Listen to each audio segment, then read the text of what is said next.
Tahun 2020 menjadi tahun yang berat bagi semua orang. Pandemi COVID-19 melumpuhkan banyak aktivitas, termasuk pendakian gunung. Gunung Gede Pangrango yang biasanya ramai oleh para pendaki, ditutup total. Namun bagi Ian dan 5 temannya, Damar, Aldi, Arul, Dito, dan Wawan, hasrat mendaki tak bisa diredam. Mereka sudah lama mengincar Pangrango. Gunung itu memiliki aura tersendiri, sekaligus cerita-cerita misteri yang justru membuat mereka tertarik. Tapi dengan adanya larangan resmi dari Balai Taman Nasional, satu-satunya cara adalah jalur ilegal.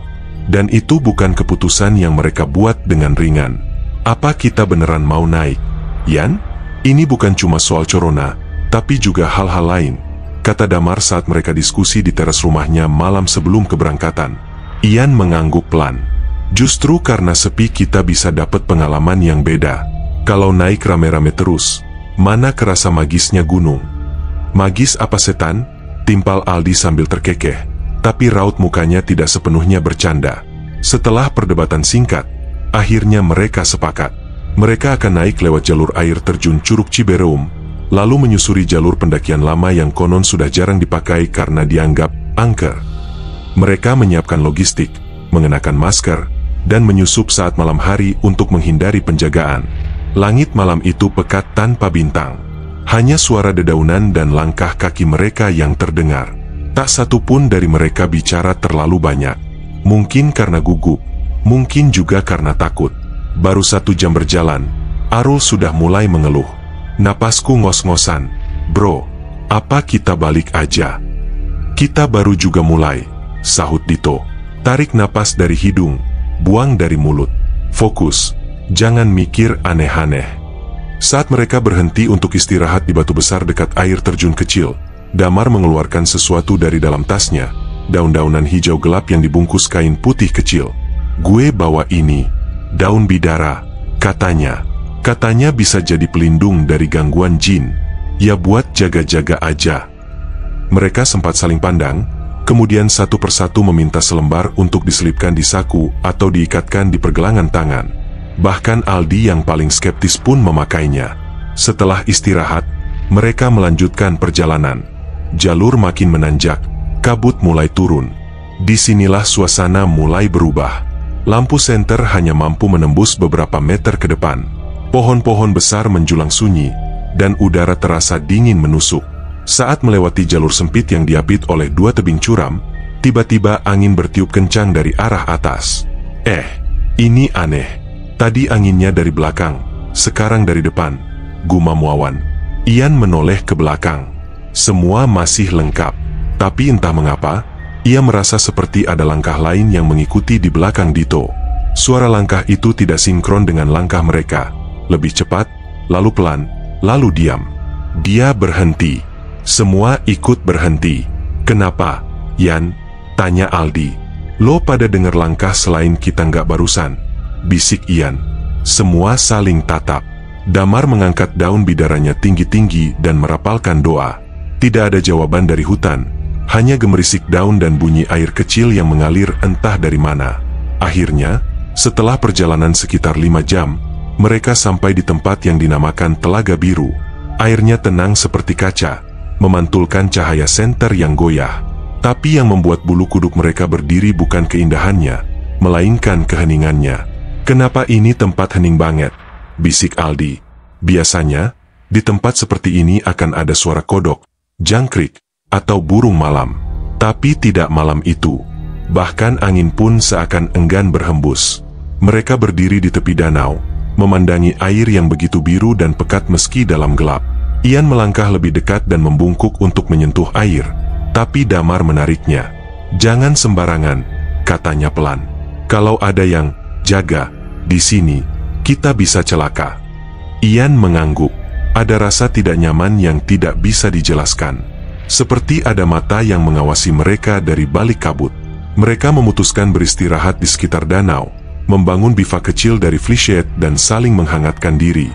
Tapi tidak satu pun dari mereka bisa benar-benar tidur malam itu. Beberapa jam kemudian, Ian terbangun karena suara yang sangat pelan, hampir seperti bisikan. Keluar, kalian bukan bagian dari sini. Ia membuka mata dan menoleh ke sekeliling. Teman-temannya masih tertidur, tapi di seberang telaga ada sesuatu berdiri. Sosok perempuan bergaun putih lusuh dengan rambut panjang yang menutupi wajah. Ia hanya berdiri, tidak bergerak, tidak melayang, hanya diam. Ian membeku. Tiba-tiba, kabut menebal dengan cepat. Sosok itu lenyap dalam putih. Lalu terdengar langkah kaki, bukan dari sekitar mereka, tapi dari balik danau, dari tempat di mana seharusnya tak ada jalur. Dan untuk pertama kalinya, Ian benar-benar menyesali keputusannya naik secara ilegal. Ian terpaku, tubuhnya kaku seolah dibekukan oleh udara dingin malam itu. Matanya tak lepas dari tempat di mana sosok perempuan tadi berdiri. Tapi sekarang hanya ada kabut, tebal dan menggantung. Ia menoleh ke teman-temannya. Damar menggeliat pelan, lalu membuka mata. "Ian, lo kenapa bengong gitu?" bisiknya. Ian menelan ludah. "Gue barusan lihat sesuatu. Di seberang telaga. Cewek berdiri, diam aja." Damar langsung duduk. Matanya memindai ke arah danau yang berkabut. Wajahnya pucat. "Kita nggak sendiri di sini." Tak lama, mereka membangunkan yang lain. Wawan dan Arul tampak ketakutan ketika mendengar cerita Ian. Aldi yang awalnya mencibir soal daun bidara, kini mendekap lehernya sendiri dengan gemetar. "Gue rasa kita harus cabut dari sini sekarang juga," ujar Arul sambil membereskan barang-barangnya. Tapi Dito menahan mereka. "Tunggu, kita belum tahu jalur turun bakal aman atau enggak. Kalau kabut begini, bisa-bisa kita malah nyasar. Mending tunggu pagi." Akhirnya, mereka sepakat tetap bertahan. Tapi tak satu pun bisa benar-benar tidur lagi. Mereka duduk melingkar, menggigil dalam diam. Satu-satunya cahaya hanyalah dari headlamp yang redup dan nyaris kehabisan baterai. Lalu, sekitar pukul 3 dini hari, terdengar suara dari arah hutan belakang mereka. Suara seperti ranting patah. Lalu diikuti suara berat napas terengah. Perlahan, langkah kaki terdengar makin dekat. Berat, tertatih. Semua serentak berdiri. Damar mengangkat tangan, melafalkan ayat kursi dengan suara gemetar. Ian menyalakan senter dan mengarahkannya ke sumber suara. Cahaya senter menangkap sesuatu yang bergerak cepat, terlalu cepat, lalu tiba-tiba berhenti. Sesosok bayangan berdiri di antara pepohonan. Tinggi, kurus, dan tidak memiliki wajah. Bayangan itu hanya berdiri, tidak bergerak.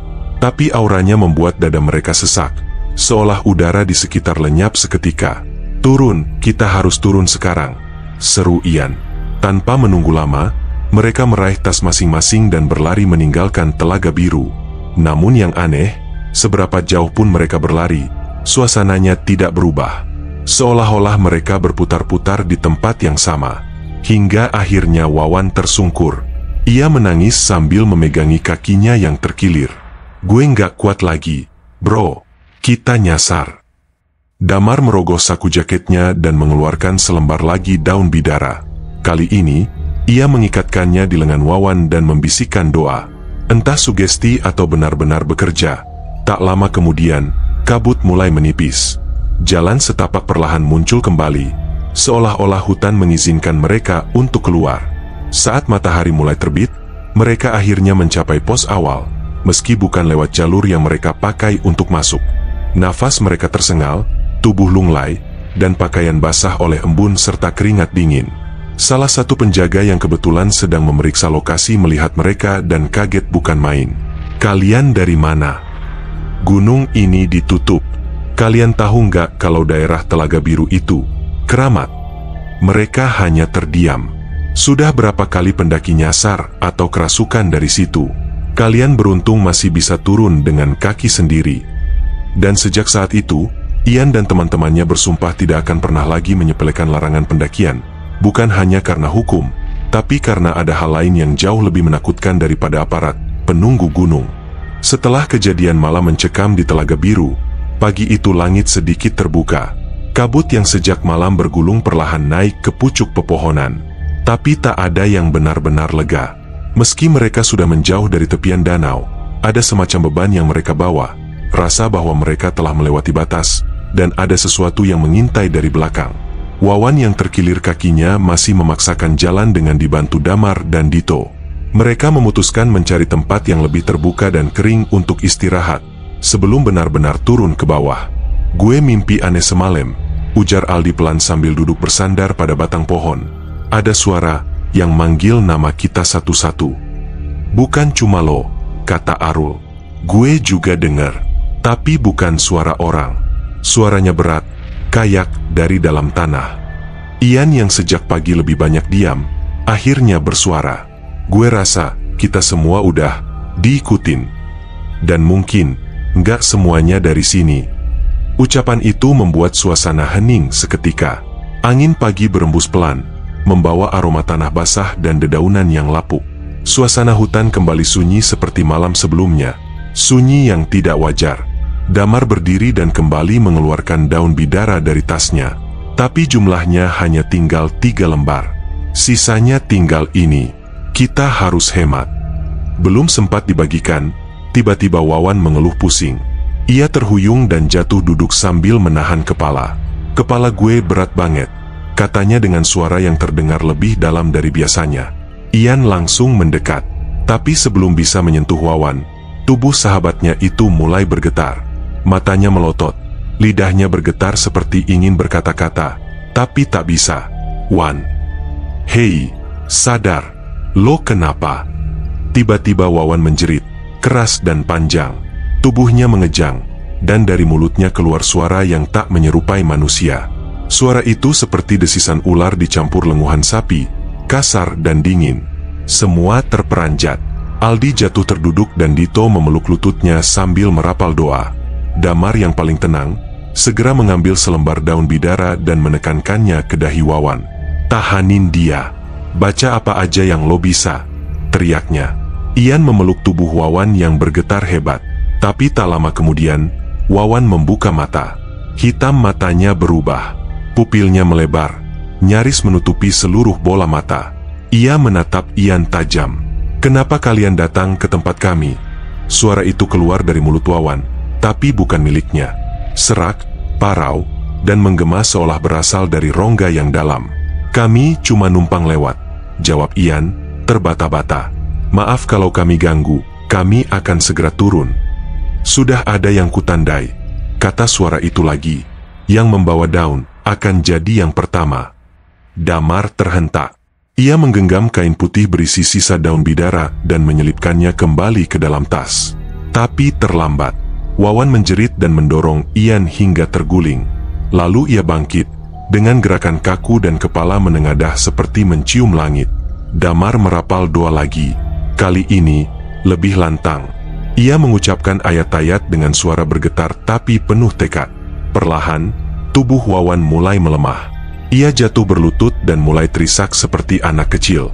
Mata hitamnya memudar, kembali ke bentuk semula. Mereka segera merebahkannya dan menyelimuti tubuhnya dengan jaket. Dito memeriksa denyut nadi dan memastikan napasnya masih normal. Dia sadar, tapi kayaknya lemas banget. Ucap Dito. Hari sudah beranjak siang. Tapi semangat mereka untuk turun gunung justru semakin melemah.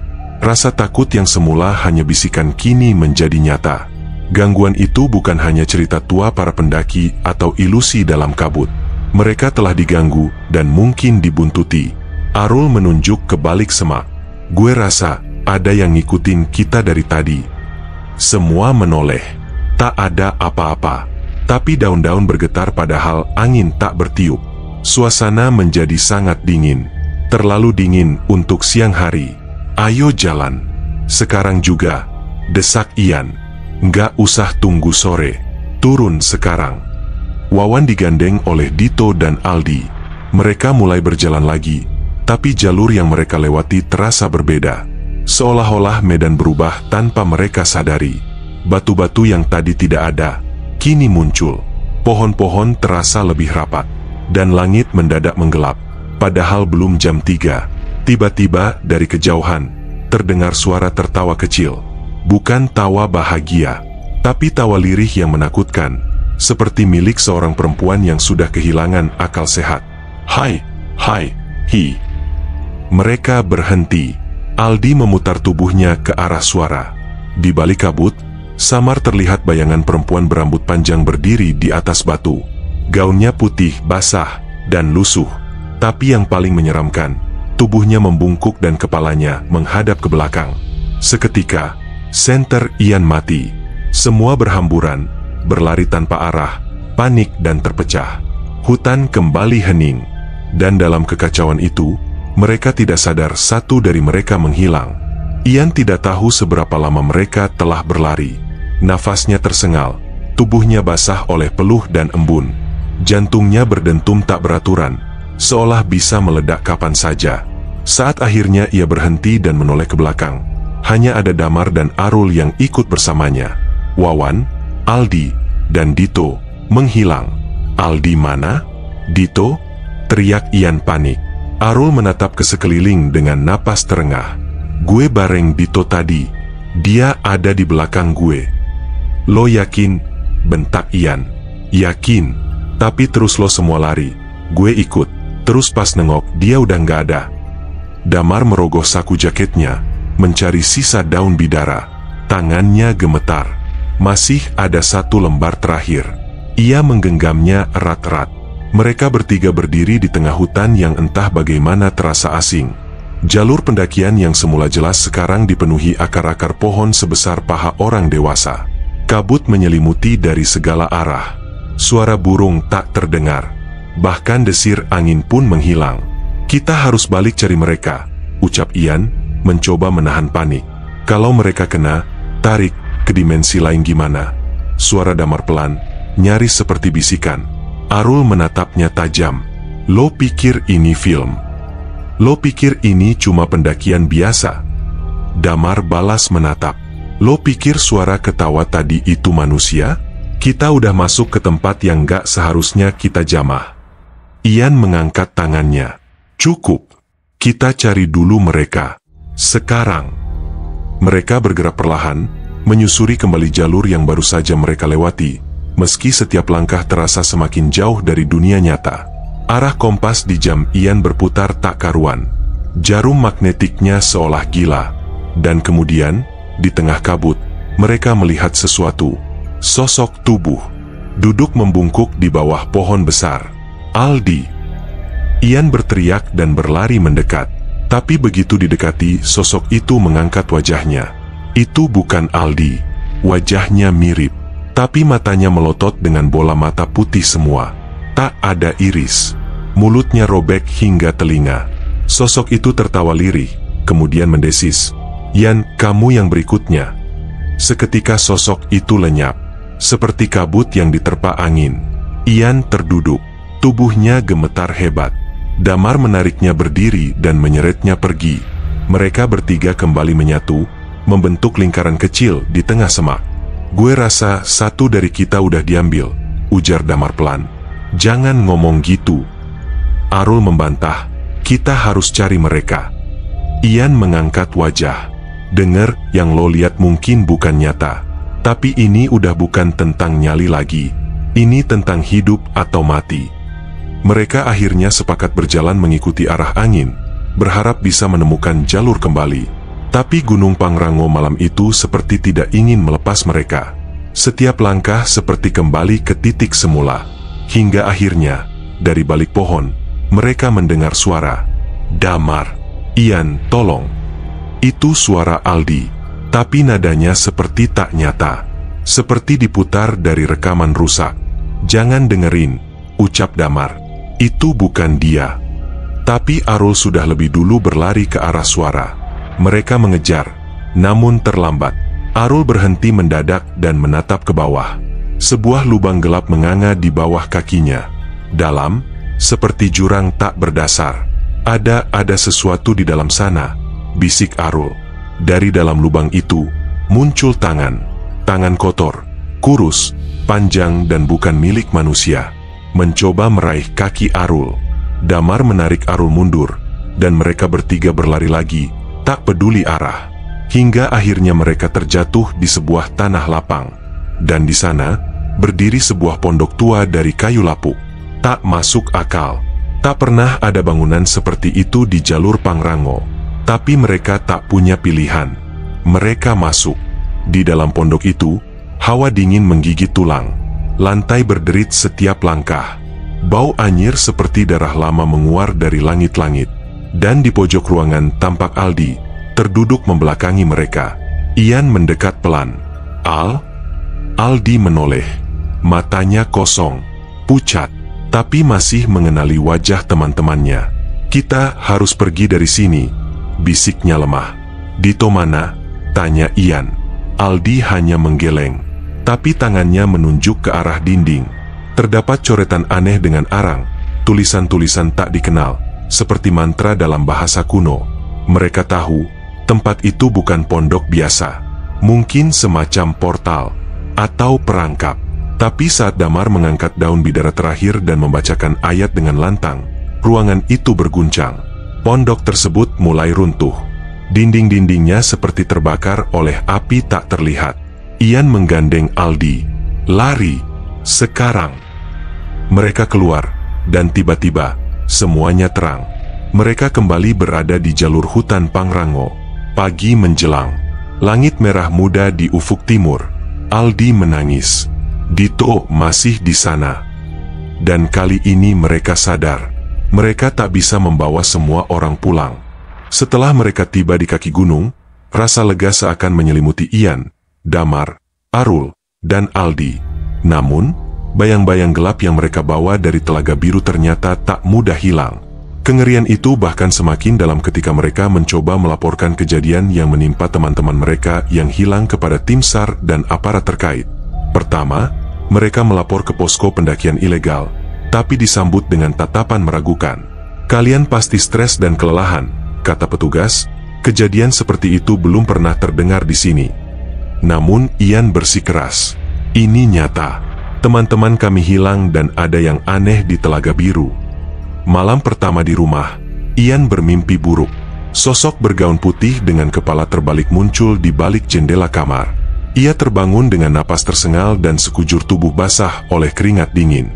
Semua anggota kelompok merasakan hal yang sama. Suara tawa perempuan misterius itu terus menghantui malam mereka. Kadang terdengar di kejauhan, kadang tiba-tiba muncul di belakang mereka saat berjalan sendirian. Aldi mulai mengalami gangguan lebih berat. Ia sering berbicara sendiri, kadang berteriak tanpa sebab, dan terlihat seperti tidak mengenal teman-temannya. Damar mencoba membantunya dengan membacakan doa dan menyebar daun bidara di kamar Aldi, tapi semuanya terasa sia-sia. Suatu malam, Ian menemukan sebuah catatan di tasnya. Tulisan tangan yang tak dikenalnya, berisi ancaman. "Kalian datang, kami mengambil. Jangan kembali." Ian dan teman-temannya mulai menyadari bahwa mereka tidak hanya diganggu di gunung, tapi juga diburu sampai ke dunia nyata. Mereka memutuskan mencari bantuan paranormal terkenal yang sudah berpengalaman menangani kasus-kasus mistis di pegunungan Jawa Barat. Paranormal tersebut melakukan ritual pembersihan dan pengusiran di rumah masing-masing. Namun, dalam ritual itu, muncul sebuah peringatan bahwa makhluk gaib di Gunung Pangrango sangat kuat dan memiliki ikatan erat dengan Telaga Biru. "Jika kalian tidak mengembalikan sesuatu yang telah kalian ambil dari sana, gangguan ini tidak akan berhenti," ujar paranormal tersebut. Ketegangan makin meningkat ketika Arul tiba-tiba menghilang saat pulang dari warung. Keluarga dan teman-teman mencari selama berhari-hari, tapi yang ditemukan hanya jejak kaki menghilang di ujung hutan dekat rumahnya. Ian semakin tertekan. Ia merasa bersalah karena memimpin pendakian ilegal itu. Semakin ia mencari solusi, semakin dalam bayang-bayang itu mengikuti. Malam demi malam, suara tawa perempuan bergaun putih yang kepala terbalik terus mengusik, menertawakan ketakutan mereka. Di suatu titik, Ian sadar, pendakian itu bukan hanya soal keberanian fisik, tapi juga keberanian menghadapi dunia gaib yang tak kasat mata. Mereka telah melangkah ke wilayah yang bukan untuk manusia, dan harus menemukan cara untuk berdamai atau menghadapi konsekuensinya. Setelah kejadian menghilangnya Arul dan semakin intensnya gangguan mistis, Ian, Damar, dan Aldi berkumpul untuk mencari jalan keluar. Mereka tahu, hanya dengan menghadapi akar masalah di Telaga Biru mereka bisa bebas dari kutukan itu. Mereka kembali mendaki Gunung Pangrango. Kali ini dengan izin dan ditemani paranormal yang mereka percaya. Suasana jauh lebih serius, penuh ketegangan. Mereka membawa sesaji, daun bidara, dan peralatan ritual. Sesampainya di Telaga Biru, Kabut tebal menyelimuti permukaan air. Paranormal mulai membacakan doa dan mantra pengusiran, diikuti dengan Ian dan teman-temannya. Tiba-tiba, permukaan air bergelombang, dan muncul sosok perempuan bergaun putih dengan kepala terbalik. Sosok itu menatap mereka dengan mata kosong dan tersenyum dingin. "Kenapa kalian kembali?" Suara hantu itu menggema seperti berasal dari dalam danau. Paranormal menjawab dengan tegas, "Kami datang untuk mengembalikan yang telah kamu ambil dan memohon maaf." Ian mengangkat sebuah kain putih yang mereka bawa, yang ternyata adalah selimut milik Arul yang hilang. Mereka membuangnya ke danau sebagai simbol pengembalian. Sosok hantu itu menatap lama, kemudian perlahan menghilang ke dalam air. Kabut menghilang, dan suasana menjadi tenang. Mereka pun turun gunung dengan perasaan lega, namun sadar pengalaman itu akan selalu membekas.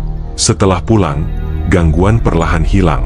Arul kembali ditemukan dalam keadaan selamat di sebuah desa tetangga, tidak ingat apa yang terjadi.